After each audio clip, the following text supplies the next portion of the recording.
All right, Howard. All right, man. Back, guys. About to take a quick break. A lot of disturbances in the force. But Howard, tell me about your current practice, bro. And where they can find your current practice. But as you said, Sure. Right now you kind of have a waiting list turning down clients, which is that's an amazing problem to have. Well, it's because I'm just a little bit too busy right now. I've got a few different things going on. So I'm a Western physician, so I do physicals for a company called 1582 Firefighter Physicals, all up and down the West Coast. Okay. And so at least once or twice a month, I'm traveling to different locations to do physicals for firefighters, and these are kind of really intense, like comprehensive physicals. Yeah. They get a treadmill stress test, and they get a whole bunch of blood work. They get ultrasounds, things like that. It's better care than almost anybody in the U.S. gets. That's crazy, man. So this is to certify. This is to make sure they can just keep going. They can keep going. Okay, they're already in, and just to Exactly. sustain and maintain it. Wow. Exactly. That's But I mean, it's amazing, like the people that you want to take care of the most, of course, are the ones who are going to bail you out. Absolutely. when They're going to take care of happens. you. Right, exactly. Okay. Yeah. Right, when you have a heart attack, like who shows up? Like the firefighters and the EMTs. They're usually in the same service together. Right. If your house catches on fire, you want them True. to show up. True. Because the people taking care of you, we want to make sure they're taking care of themselves. Right. Just like parents, right? Right, absolutely. Some parents don't even take care of themselves. Like, okay, if you're not taking care of yourself, how are you going to take care of Exactly. So Same you thing got with to these take firefighters. exactly. Beautiful. So that's part of what I do. Uh-huh. The other part of what I do is, so I came up with. There's two things I really love in Chinese medicine, and I came up with a technique called distance acupuncture, which kind of goes into the very like esoteric side of the world. But it's basically the process of how can I treat you with acupuncture, without actually putting physical needles in you. Right. Now okay, explain esoteric, because a lot of people don't know what that term is, right? Well, I mean, the only reason I say esoteric is because it's different than what you think. Like very non-traditional, very against the norm, right? Yeah. Right, but if you study Chinese medicine enough, or you even have this concept of the flow of energy, right? We talk about, and it doesn't matter if you use the word chi or prana or whatever. It's like there's a flow of energy that assists us in our health. Right? Yeah, in Hawaiian, mana is one of the same terms, thing, right? Exactly. Yeah, so mana, very similar, right? It's like they're all these things, and it's like, could you? Because it doesn't necessarily matter if you're face to face, right? Sometimes even you like get on the phone with somebody or FaceTime, you're like you catch their energy. You can feel the vibe, the vibrations coming through right there, even though you're not physically in the same space. Right, exactly. Like in this world of ours, like it's easier to say vibe, like I'm getting your vibe. It's like there's that thing there, and can you use that to actually heal somebody? Right? And if you can do it when you're right next to each other, could you do it from 10 feet away? Could you do it from 100 feet away? Could you do it from 100 miles away? Or 1,000 or whatever? And so it's a technique that I came up with kind of during pandemic times. You came up with that yourself? I did. Well, yeah, none of my patients wanted to come in, but they still wanted to get treated. Gotcha, so I'm like, well, if you guys aren't going to come in, I got to figure out something how to treat you guys. They'd be like, oh, I still got back pain, Dr. Chen. What do I do? I'm like, well, how about you lie down and I'll put some needles in you. Except they're at their house and I'm in my office. That's crazy, dude. Yeah. So it turns out that there's a lot more than we know.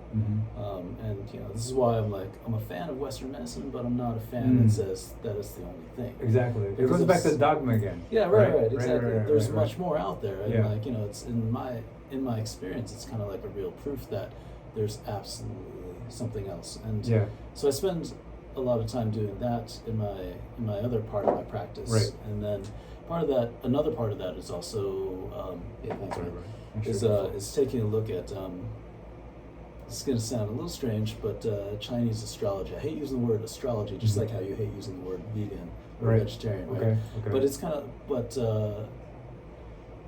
the Chinese classics, the classics of Chinese medicine, they all talk about kind of like the human being is intimately related to nature, which of course makes all the sense in the world. Yeah. And so, but how do we actually calculate that? How do we actually figure that out? And that is kind of the process of Chinese astrology. Wow. And so it, for me, answers one of the big questions in Chinese medicine, which is, what is the Constitution? Right, and so once we figure out what the Constitution is, we know what your problems are going to be. We know and this, when I talk about it, it sounds crazy until you actually get the consultation or something, and then everything starts to make sense. Wow. And so part of the reason why I'm so busy is I'm trying to figure out a way to in some ways revolutionized Chinese medicine. Holy smokes, man. Yeah. Dude, I love that, man. You're like disrupting like Chinese traditional in a way. I don't know if disrupting's the right term. It is, a little bit because disrupting. Yeah. like, you know, my big beef with Chinese medicine is that, like, it's this kind of like translation of, like, you know, ancient classics and things like that. That, like, we missed something in the translation.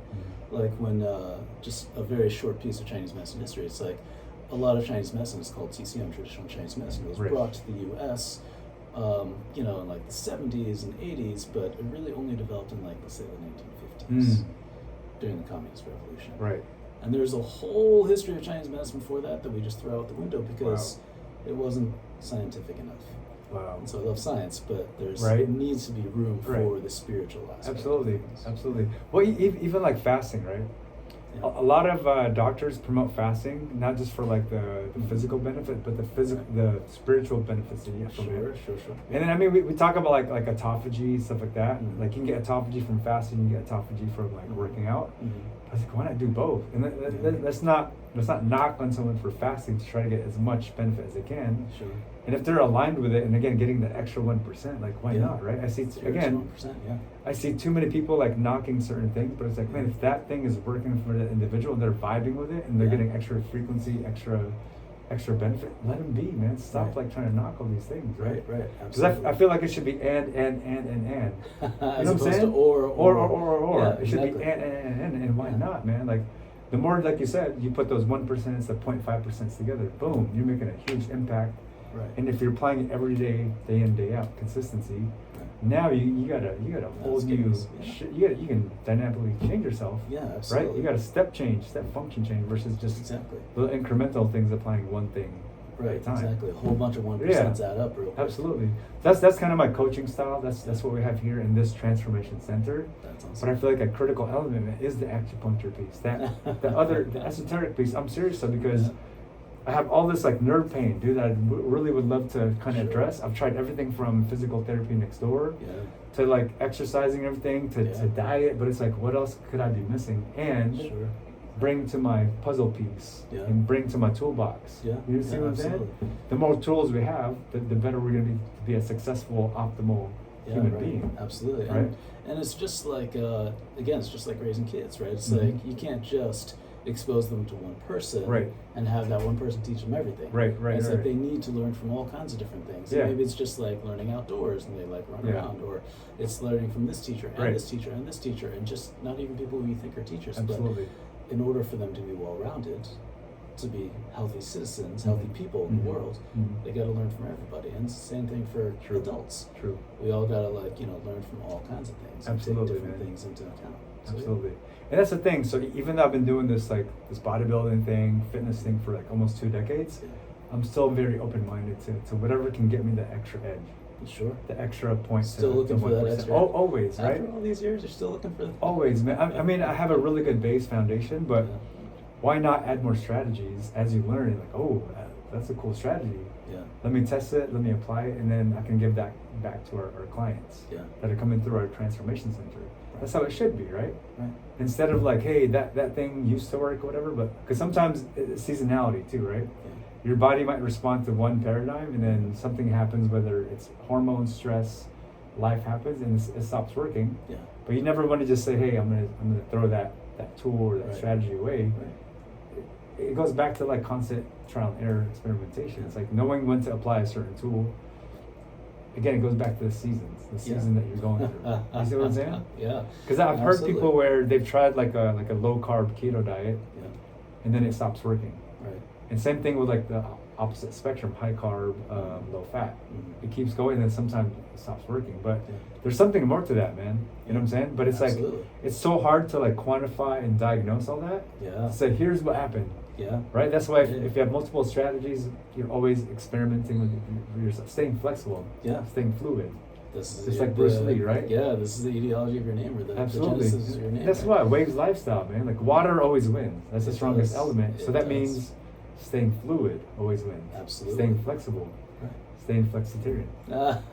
And if one thing doesn't work, then switch to something else. Absolutely. But know that you might have to switch back. Right. At some point. Exactly. At some point. Fit, right. Yeah, and not being so like tunnel vision on that thing only that's working at the moment. Yeah. And again, I've caught myself doing this so many times, man, where something was working. All right, everybody needs to do this around me. Absolutely. And that pushes so many people away. So now I like to stay in the middle, man. And it's like, guys, that's one strategy, but there's so many. Yeah. You know what I'm saying?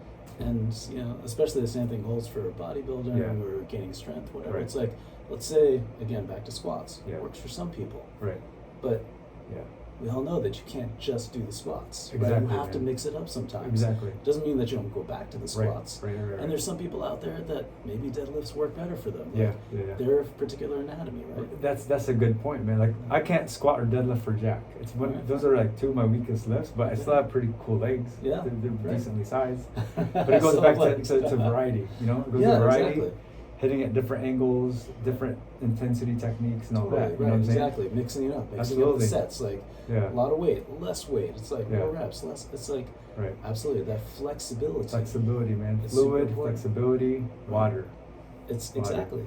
Because when you're 100,000 years ago, you're running around on the plains like it's like sometimes you got to walk and sometimes you got to run and sometimes you got to throw things around and you have to be able to do all those things. Everything. You got to be good at everything. You got to be good at everything, right? Because like it's no good if you're this huge muscle bound guy. Like if the thing you're chasing is like outrunning you, you'll never catch it. What'd that muscle do? Exactly. It's like if you don't have the endurance to keep chasing it. Absolutely. Like, how good is it that you look great? So what? Well, brother, dude, man, go. Thank you so much, man.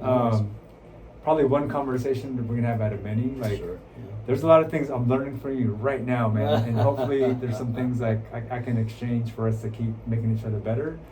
And hey, this is what this place is about. This is a transformation center, so hopefully you have a better idea of like where I want to take this center, and how I want to help the community, not just our local community, but even like the online community, people watching us worldwide.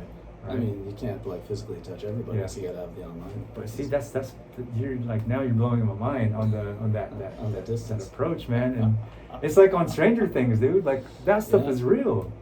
There's government files that are hidden. Well, actually, now they're starting to get like opened up and exposed. Of that practice is real, man.